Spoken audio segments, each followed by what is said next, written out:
Alhamdulillah kita udah masuk ke hari 13 ya Pak. 13 hari kita udah lalui.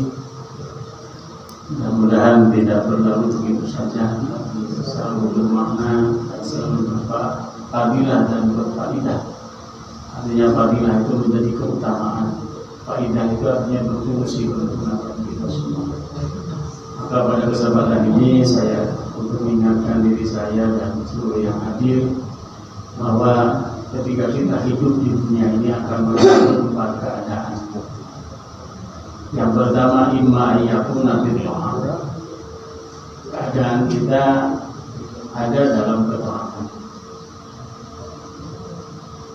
Insya Allah yang namanya manusia, walaupun katakan ya ilmunya tentu tidak banyak, tapi secara rohani pasti dia ingin tunduk patuh kepada Tuhan Allah. Karena nurani itu tidak bisa dibohongi. Dalam jiwa manusia itu ada qalbun, ada hawas, dalam diri manusia ada lub.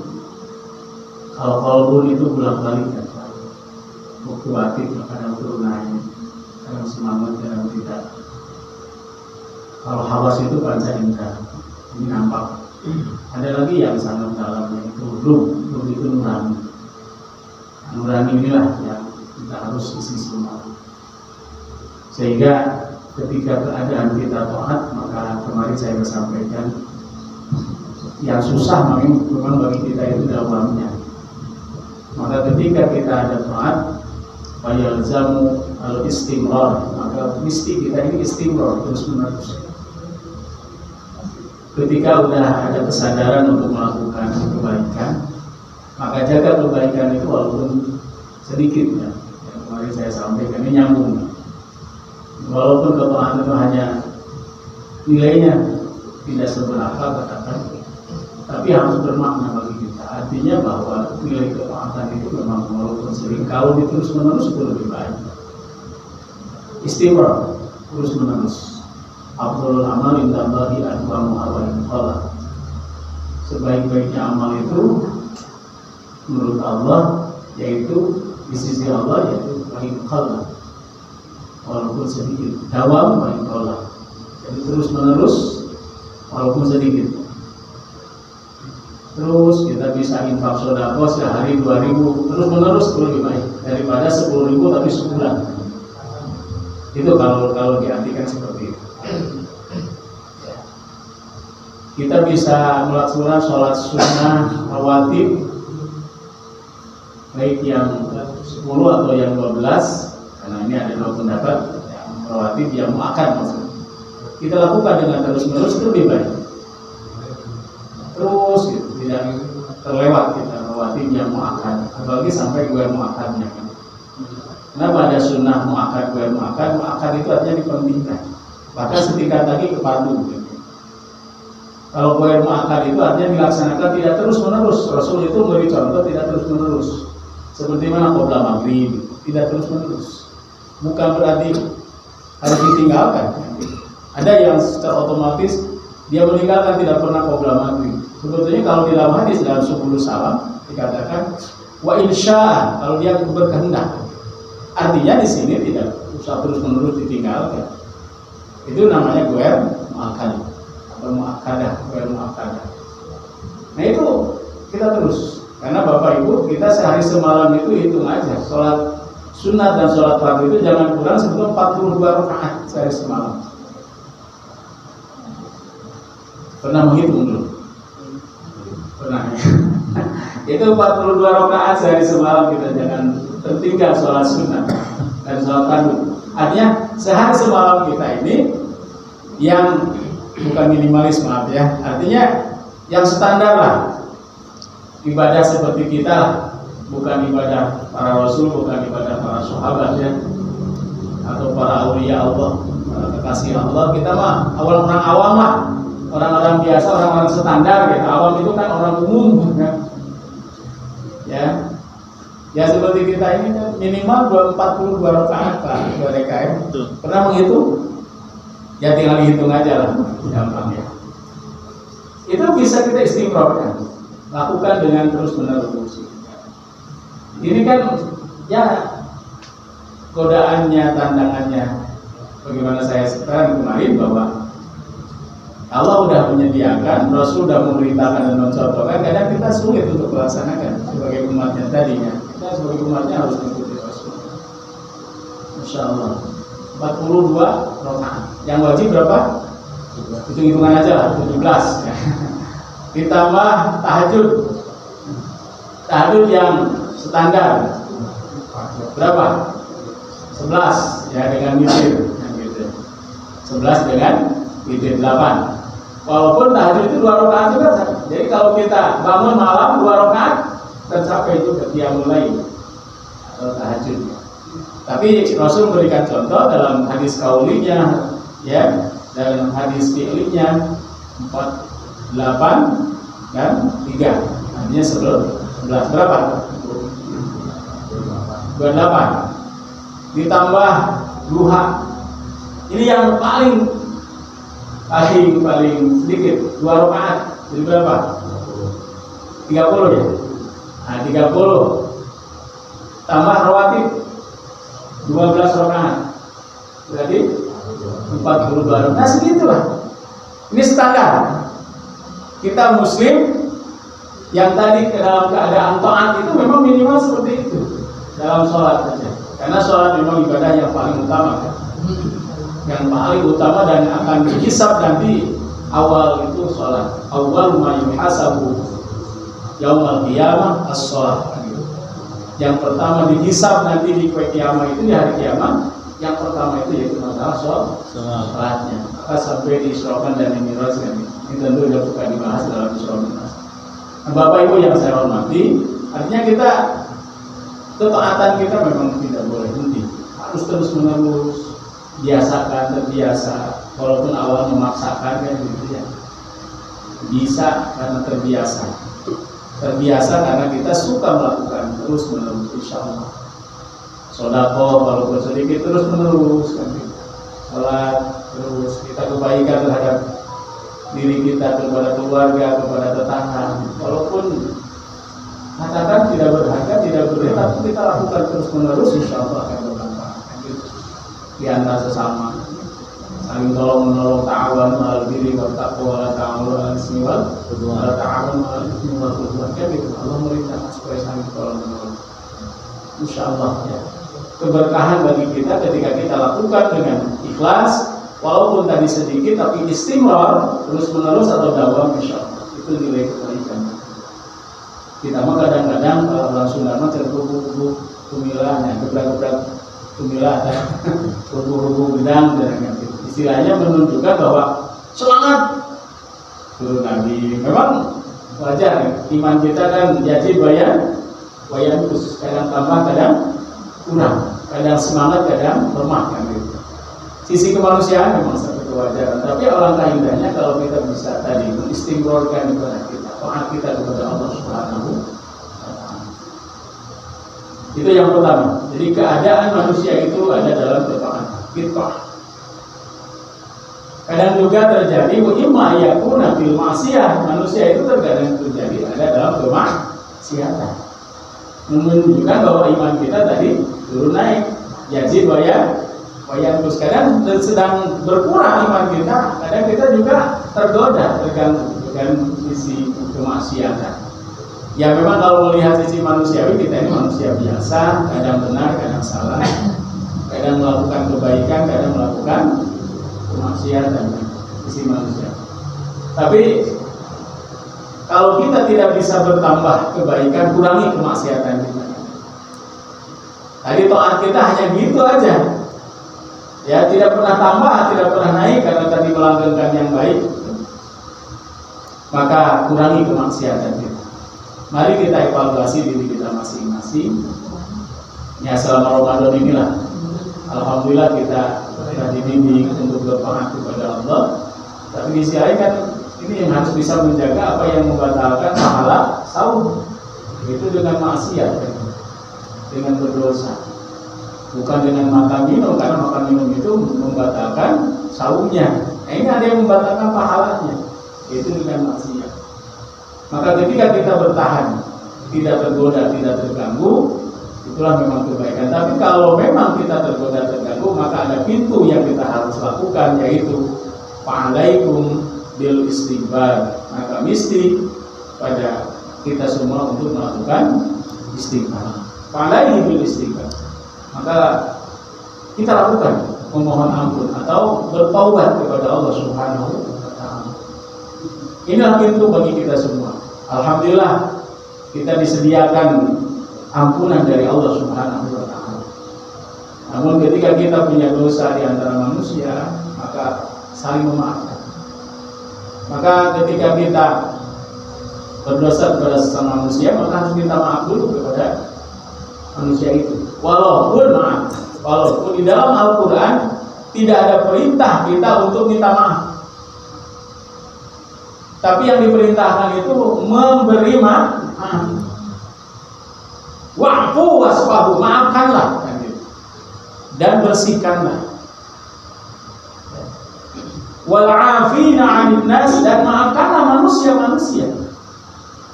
Maka kata ulama bahwa di dalam Al-Quran memang tidak ada perintah untuk minta maaf, tapi ada juga perintah untuk memaaf. Ini apa? Karena memang kadang lebih sulit memberi maaf daripada minta maaf. Kenapa? Karena manusia kan punya hati. Sakitnya di sini kan gitu ya. Sakitnya di hati kan gitu. Kan sakit hati lebih sakit daripada di sembelih atau tapi lah mending ulah disembelih ulah menjadi hati kan gitu. Artinya bahwa kita waspada dengan hal seperti ini, jangan sampai mengganggu kita untuk ya, karena memaafkan manusia itu bagian daripada ciri takwa kepada Allah Subhanahu wa taala. Alladzina yunfiquna fis-sarra'i wad-dharra'i wal kadhimina al-ghaidha wal 'afina 'anil nas. Ciri orang takwa itu yang bisa berinfak walaupun ketika sulit atau lagi senang, lagi sulit, dia tetap bisa berinfak. Jadi infak itu jangan menunggu senang, jangan menunggu kaya. Salah kalau infak menunggu kaya, salah kan. Kewe wis boga wilahan bogana kan gitu. Wis boga bete inget-inget kan gitu. Intinya bahwa Allah merintahkan alladzina yunfiquna fis-sarra'i wad-dharra, ketika dia bunga, ketika dia bahagia, ketika dia ada, ketika dia gampang, wad-dharra ketika madarat juga kita bisa berinfak. Itu ciri orang bertakwa. Wal kadhiminal ghaidha, juga yang bisa menahan dari marah kan. Wal 'afina 'anil nas, dan memaafkan manusia.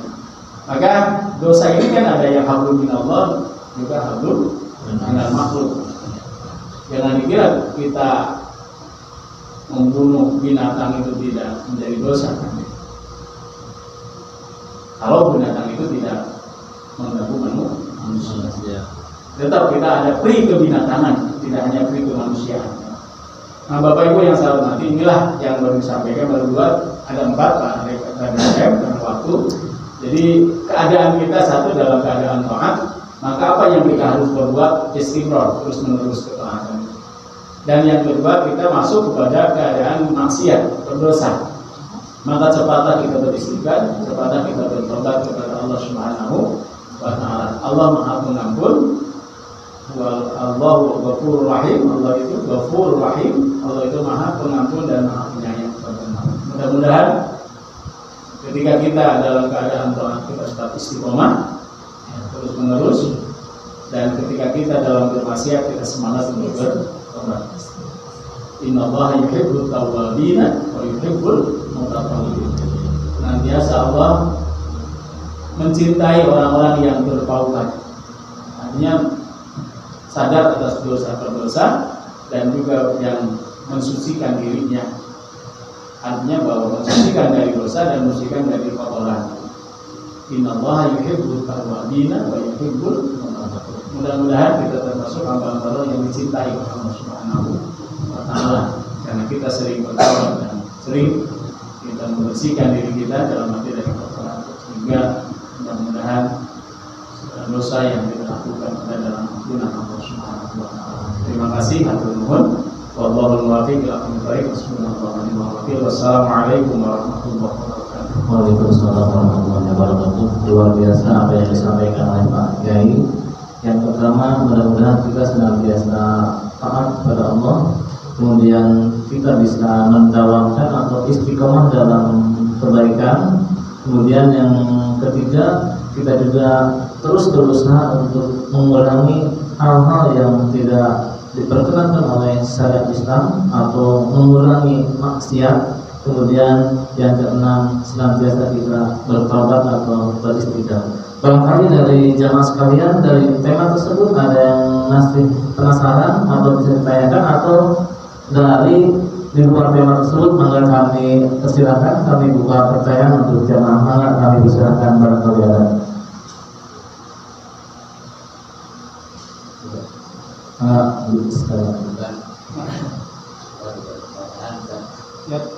Menarik jadi istiqomah tidak kebaikan, istiqomah tidak tahan gitu. Apakah ini ada doa khusus itu yang maksud yang sebelumnya memohon istiqomahan dalam hal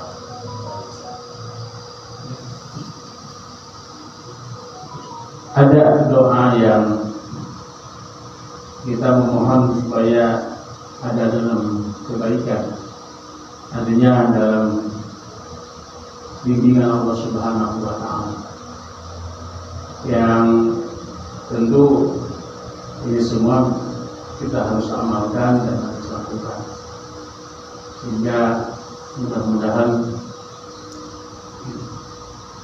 ketika kita memohon kepada Allah mengakui kelemahan kita ini sebagai hamba. Ada doa seperti Allahumma inni as'aluka imanan la yartaddu wa na'iman la yanfadu wa murafaqata Muhammadin fi a'la jannatil khuld. Ada lagi doa Allahumma inni as'aluka mujibati rahmatik wa azaima maghfiratik wassalamata min kulli ismin wal ghanimata min kulli birrin wal fawza bil jannati wan najata minan nar. Ada lagi doa Allahumma qawwi imanana wa hassin akhlaqana binaidika ya rahman. Allahumma ya muqallibal qulub tsabbit qulubana ala dinik. Allahumma ya musarrifal qulub sarrif qulubana ala ta'atik. Jadi doa-doa ini memohon kepada Allah keimanan. Itu sumbernya kan dari iman yang istiqomah, iman yang tak pernah ragu, iman yang tak pernah goyah kan gitu. Karena memang berpengaruh dari iman ini terhadap perilaku kita. Bahkan ada doa yang secara khusus kita memohon kekuatan iman dan mencintai ibadah kepada Allah Subhanahu wa taala. Allahumma habbib ilaina al-iman wa zayyinhu fi qulubina wa karrih ilaina al-kufra wal fusuqa wal isyan. Kita diberi cinta terhadap iman dan memang membenci terhadap hal-hal yang maksiat yang dibenci oleh Allah Subhanahu wa taala. Banyak Pak di doa-doa memohon, ya artinya bahwa doa itu tidak hanya dengan bahasa Arab kan, dengan bahasa kita tidak apa-apa. Hanya memang kalau lebih ini kan doa dari Rasul, bahasa Arab ya pasti bahasa Arab dari Rasul ya, dan kita tahu maknanya itu lebih baik kan. Tapi kalau memang ketika kita ada keterbatasan dalam bahasa Arab atau menghafal bahasa Arab, saya kira tidak salah dengan bahasa kita yang kita tahu makna. Ya Allah, kuatkan iman kami. Ada kan doa yang oleh mufti Arab ya, dan memang ini disebar luasan oleh Al-Maktulah ya, Habib bin Wahab kan. Yang pertama, Allahumma inni as'aluka husnal khatimah. Allahumma inni as'aluka husnal khatimah. Terus yang selanjutnya Allahumma rzuqni taubatan nasuha qabla al-maut. Allahumma ya muqallibal qulub tsabbit qalbi ala dinik. Ini sudah sebetulnya kan memohon kepada Allah husnul khatimah, diberi kesempatan untuk bertobat sebelum mati, dan Allah yang membolak-balikan hati, semoga Allah menguatkan iman Islam. Nah ini istiqomah dalam Islam, istiqomah dalam iman itu yang paling pokok.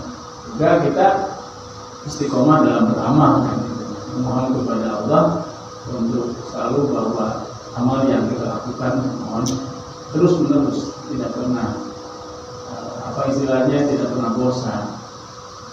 Kuat dari kata kemarin di dalam hadis yang bala ta'zaz, jangan kita lemah dalam arti melemahkan diri, karena masuk fisik seperti ya artinya secara alamnya kita secara fisik pasti mengalami kelemahan. Ya tahapan-tahapan kehidupan kita kan, dari Allah sudah menjelaskan dalam tadinya lemah, terus menjadi kuat, setelah kuat lemah lagi. Ya, itu memang fitrahnya seperti asal penciptaannya gitu. Maka jangan kita melemahkan, terutama dilemahkan oleh syaitan. Saya kira itu Pak. Di doa-doanya kalau mau bahasa Arab nanti banyak kan itu doa sebetulnya. Lebih baik kadang-kadang kan ininya kan artinya secara gampangnya gitu loh. Doa itu bisa dengan bahasa sendiri, bahasa kita.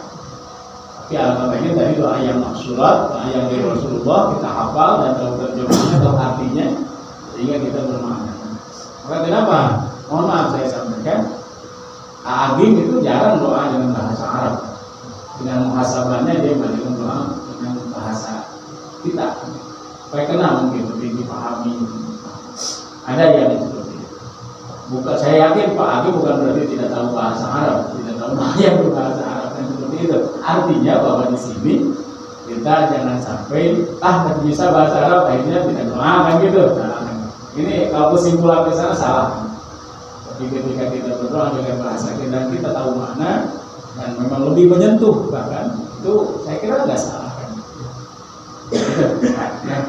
Jadi banyak doa-doa yang memohon kepada Allah, Allahumma inna nas'aluka al-huda wa tuqa wa afafa wa ghina, kan ada ya seperti itu. Doanya doa dari mulai minta kekuatan iman sampai minta rezeki, minta kesehatan itu ada. Allah. Baik, Bapak dan Ibu sekalian, jadi ternyata selain yang tadi sempurnanya dengan doa, dilengkapi dengan doa, dan mudah-mudahan apa yang kita lakukan hari ini senantiasa mendapat keridhaan Allah Subhanahu wa Ta'ala. Baik, Bapak dan Ibu sekalian, untuk acara kajian hari ini mungkin selesai sudah. Untuk itu kami senantiasa mengucapkan terima kasih kepada Pak Kiai sudah berkenan beristiqomah memberikan pencerahan kepada kami. Mudah-mudahan menjadi amal kebaikan bagi Pak Kiai dan menjadi bekal bagi kami untuk menjalankan ibadah sehari-hari. Bapak Ibu sekalian, untuk itu acara mari kita tutup dengan bersama-sama membacakan doa kafaratul majid. Bismillahirrahmanirrahim. Subhanakallahumma wa bihamdika asyhadu an la ilaha illa anta astaghfiruka wa atubu ilaik. Assalamualaikum warahmatullahi wabarakatuh. Waalaikumsalam warahmatullahi wabarakatuh.